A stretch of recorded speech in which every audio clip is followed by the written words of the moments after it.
Message ko sa Pilipino. Kabalo mga ko, alam ko ba how he took his oath seriously. Gihimo niya ang tanan para sa Pilipino. Gusto niya may maayos na buhay ang bawat Pilipino. Gi-make sure niya na ang mga tao maka-avail sa medical assistance when he was president. Gi-make sure niya na before mulanding ang bagyo, naa na siya dito, mag-una na siya dito. Katong sa Marawi, gi-make sure niya mawala ang kagubot. Even sa iyang katigulangon, naningkamot yun siya. Katong siya naglingkod na presidente. Miski nakapoy siya, wala mo kabalo na during the time na pandemic, almost failing na iyang health. Pero gusto gito niya mag-cabinet meeting pa rin. He does not care kung magka-COVID siya. He doesn't deserve this kind of treatment. Di naman gani gusto na siya mo trabaho. Di na gusto mo dagan o pagpolitika. Ha? Korang ada masalah solat berdiri? Pero ang mga tao, Bacaan gula dalam iba darah talaga tinggi. basta may Jangan pagmamahal sa Gani gusto na Pilipinas. siya mo trabaho. Di na gusto mo dagan o pagpolitika. Ang tao lang si umugos niya. Kinakatilang mo sa kind of leadership na iyang Correct. ihatag. You may find his mouth very foul. Musulti siya o kuan. Igo naman siya mangisog. I remember that time na giingnan ako ayuhan ng Pasig River. Giingnan ako na siya. Dali naman na pag-isog-isog lang man ka. Mauna man na iya ha. Ang isog-isog niya na iresulta. Maayon tag nag-inabuso na siya during sa iyang presidency. Wala nag-abuso. Wala ngawat. Nagpakumbaba siya, miski presidente na siya. Makita niyo mo siya matratong tao. Naluhoy ko kay pagkaon alam ng tani ang gusto. Dili na siya materialistic. He doesn't care kung naa siya'y kwarta o wala. He doesn't care kung unsa iya ang isuot. Daan.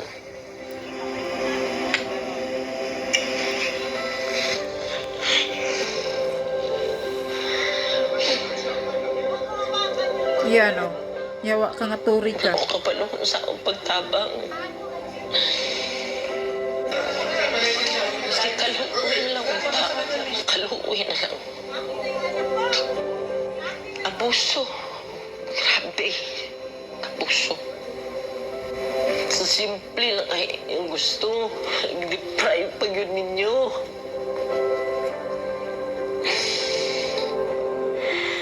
Simple lang kayang gustuhan na. Hindi private, miski gipatay na unta mo siya. Dito. May kidnap ninyo. May 80 years old na guna siya. Kabalo mo ko sa iyang health. Wala tanan. Wala gani medisina. Kay gikan mi sa Hong Kong. Good for 3 days lang iyang dala. Pati damit. Sa nina. Grabe, abuso.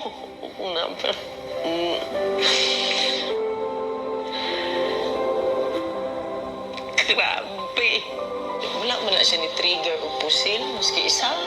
Wala man na siya gi-pusil. Wala man na siya gidunggam.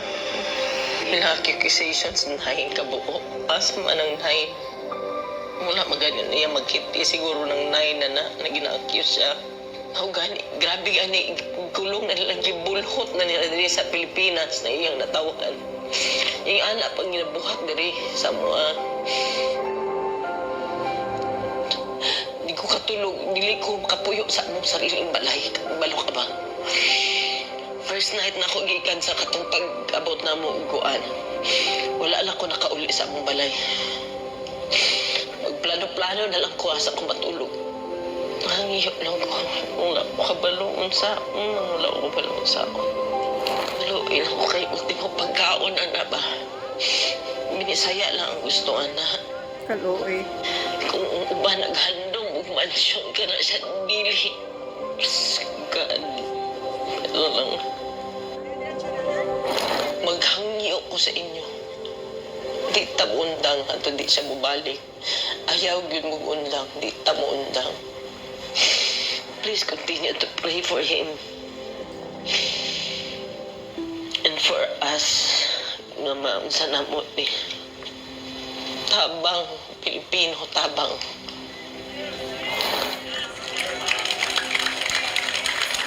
kayong lahat nandyan ngayon sa Liwasan Bonifacio na sumusuporta sa tatay ko na binigay sa dayuhan at pinadala sa Netherlands doon sa ICC ng itong administrasyon na ito. Magandang araw sa inyo.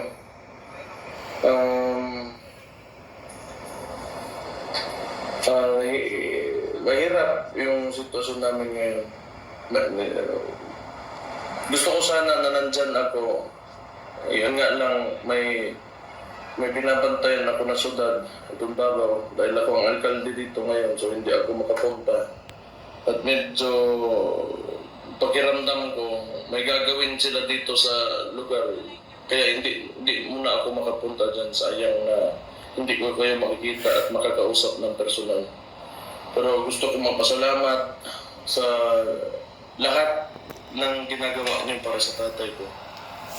Gusto namin siyang makita na makabalik ng Davao at uwi sa bahay niya, sa kwarto niya.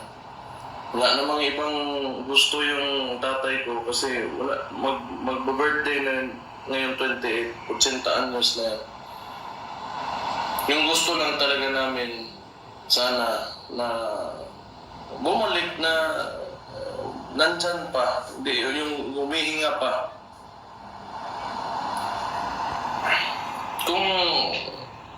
Kung may kasalanan man talaga siya, sana naman talaga, dahil Pilipino naman tayong lahat, dito na lang sana yung sa mga korte natin, Kaya nga. husgahan yung tatay ko. Masakit doon, hindi na namin nakikita ngayon. Kung magbibisita kami, pupunta ba kaming Lilipad pa ng Netherlands.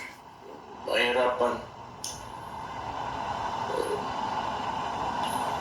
So, gusto ko lang sabihin talaga, ang nakita ko lang, simula nung kang KOJC pa, yung Pastor Kibuloy, hanggang dito sa Kaya nga, parehas sa na tatay ginagawa. ko. Abusado talaga. Abusado. Abusing of tapos power ayaw dumaan sa saktong proseso. proseso. Abusive government, bangag, Medyo adiktos. kailangan natin mag-ingat ngayong mga panahon na to dahil kailangan natin tingnan yung sitwasyon ng maayos.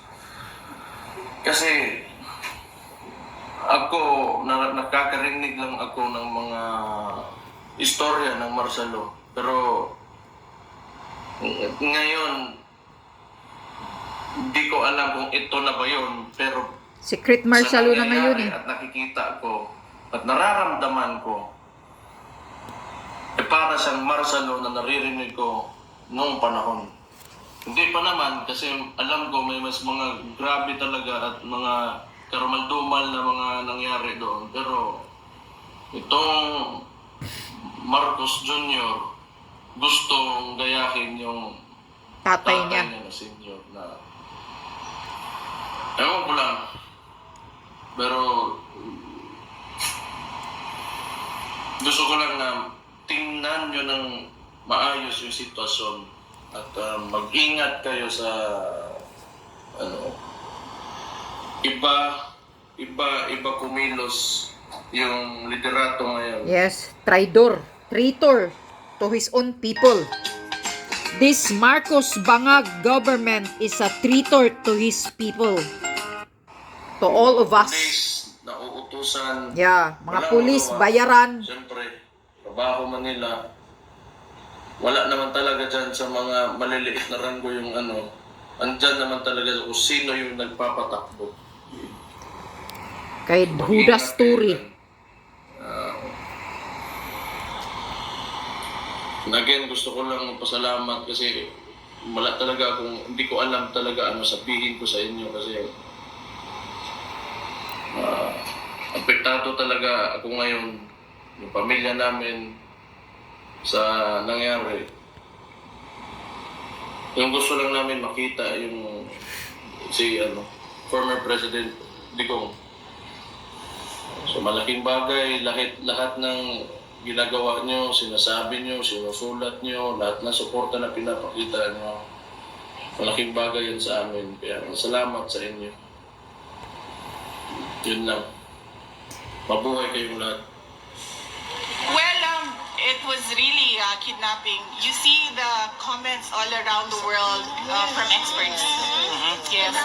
But if you talk to lawyers, they call it extraordinary rendition. But for a family member like me, that's kidnapping. That's forcibly taking my father to another country and illegally arresting him. So that's clearly kidnapping. Ma'am, mag-apply po ba si PRRD ng interim release? That is something that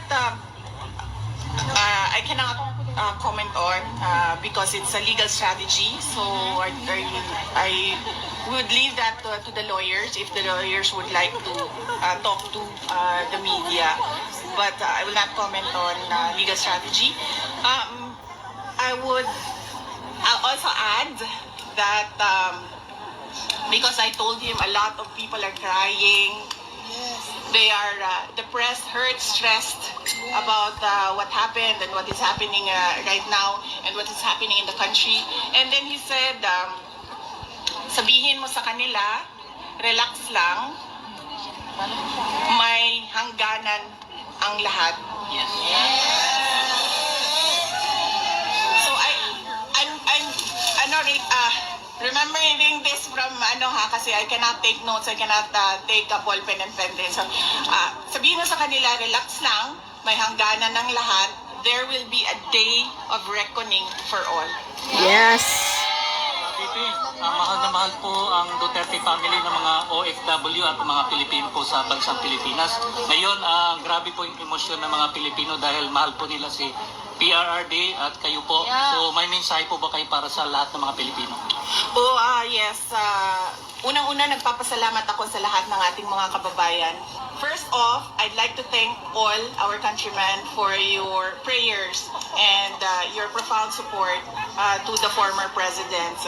We can feel your love. We can feel your anger. We can empathize with everyone.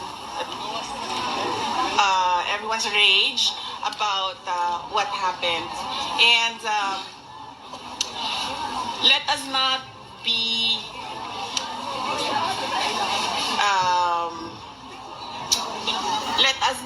Forget the real issue. Let us not forget the real issues in our country, and that is yes, that is the poverty, that is corruption, that is the failure of the government to answer the demands from the people about accountability and transparency.